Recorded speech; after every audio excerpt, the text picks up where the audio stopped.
Good morning.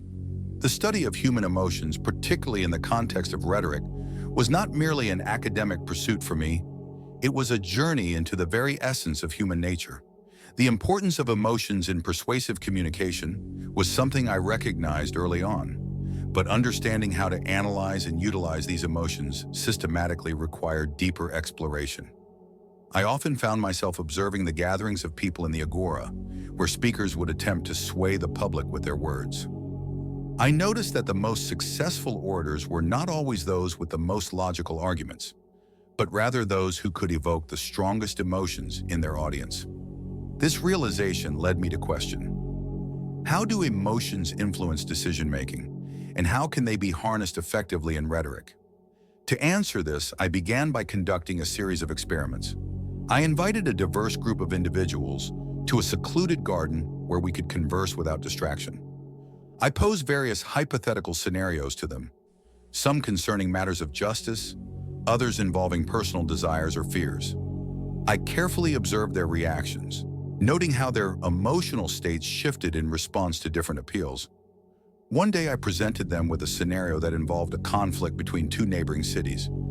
I asked them to argue for and against going to war, first from a purely logical standpoint and then from an emotional one.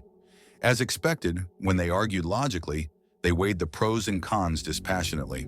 However, when I encouraged them to speak from their emotions, anger at past wrongs, fear of future threats, pride in their city's honor, their arguments became far more compelling, both to themselves and to others. This exercise revealed to me that emotions such as fear, anger, and pride are not mere byproducts of rhetoric, but are its very lifeblood. A speech that fails to engage the audience's emotions is like a ship without a sail. It may be well constructed, but it will never reach its destination.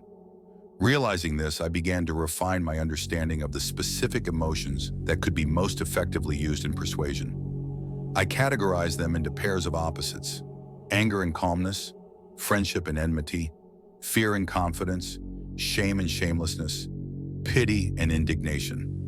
I then studied how these emotions could be triggered by particular types of language and scenarios.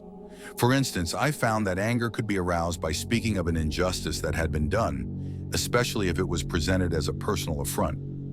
Conversely, calmness could be induced by highlighting the insignificance or remoteness of the offense.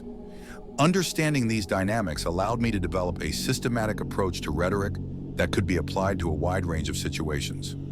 One of the most important lessons I derived from this study was the ethical responsibility that comes with the power of persuasion. Emotions can be manipulated, and the skillful rhetorician must be cautious not to exploit them unjustly.